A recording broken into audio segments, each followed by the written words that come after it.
Sir, waste Asia में जो ongoing escalation चल रही है उसके चलते सर ग्लोबल फाइनेंशियल मार्केट्स में एक वोलेटिलिटी देखी जा रही है और भारत में भी सर शार्प इरोजन देखा गया है इन्वेस्टर वेल्थ में।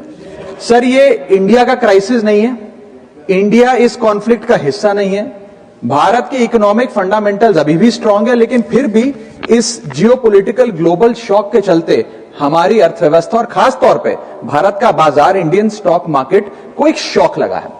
सर, मैं बताना चाहूंगा कि 28 फरवरी जब पहली बार ये युद्ध शुरू हुआ, पहला एक्ट ऑफ अग्रेशन किया गया, तब से लेकर 23 फरवरी दैट इज यस्टरडे लगभग 48 लाख करोड़ रुपीस भारत के इन्वेस्टर्स के इरोड हो गए, मार्केट से गायब हो गए, शून्य हो गए। एफपीआईज ने 52,000 करोड़ रुपए 1 मार्च से लेकर 15 मार्च के भीतर भारतीय बाजार से निकाल लिया, रुपया 94 पहुंच गया। ये तमाम चीजें एक रूटीन करेक्शन नहीं है सर, ये कॉन्फ्लिक्ट ड्रिवन शॉक है। मेरी चिंता है सर कि भारत में लगभग 13.5 करोड़ इन्वेस्टर्स हैं जो लगभग 21 करोड़ डीमैट अकाउंट्स के माध्यम से निवेश करते हैं, और खास तौर पे इस वर्ग में SIP investor, first time retail participant, salaried middle class और रिटायरीज जो लॉन्ग टर्म सेविंग्स के लिए निवेश करते हैं, उनकी चिंता है जो मैं सदन में व्यक्त करना चाहता हूं। सर, वेस्ट एशिया की जो जंग है वो हमारी जंग नहीं है, लेकिन उसके शॉक भारतीय बाजार में देखे गए। It is a black swan event because it has been triggered suddenly, externally, and it is unrelated to the underlying Indian economic fundamentals. But sir, Bharat may not be failing, but India is certainly being hit by this shock.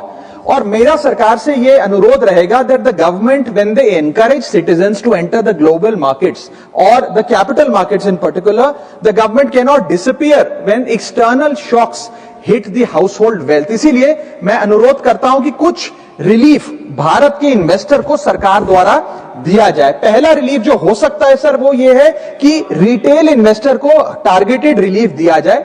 आज जब भारत का कोई investor बाजार में share खरीदता है, retail investor, तो उसे ब्रोकरेज, एसटीटी, एक्सचेंज चार्जेस, इस सर्विस चार्ज पर जीएसटी और स्टैंप ड्यूटी देना पड़ता है, और ये सब जूझने के बाद यदि मुनाफा होता है तो 20% short term capital gain tax और 12.5% long term capital gain tax लगता है।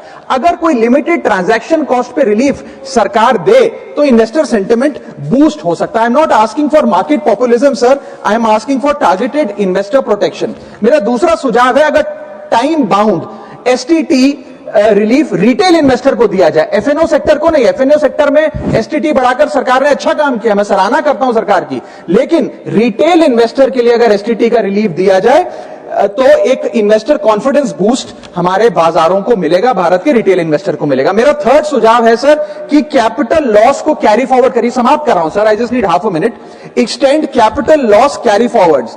आज भारत का इनकम टैक्स जो लॉसेज होते हैं बाजार में, उन्हें 8 साल तक कैरी फॉरवर्ड करने की अनुमति देता है। इसे बढ़ाकर 12 से 15 किया जाए इस क्राइसिस विंडो में जो लॉस बुक हो रहा है। Sir, I am just finishing.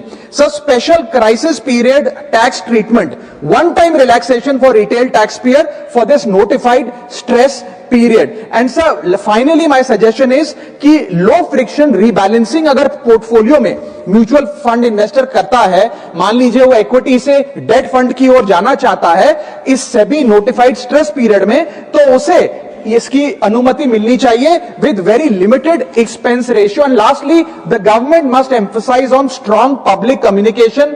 हमारा बाजार, आरबीआई, सेबी, एक्सचेंजेस, वित्त मंत्रालय भारत की मैक्रो स्टेबिलिटी और एनर्जी प्रिपेयर्डनेस पे जनता से बात करें। In conclusion, permit me to say that India's fundamentals are strong. What needs strengthening is the policy shield that surrounds our investors, because this is not our war, but our investors are paying the price. Thank you.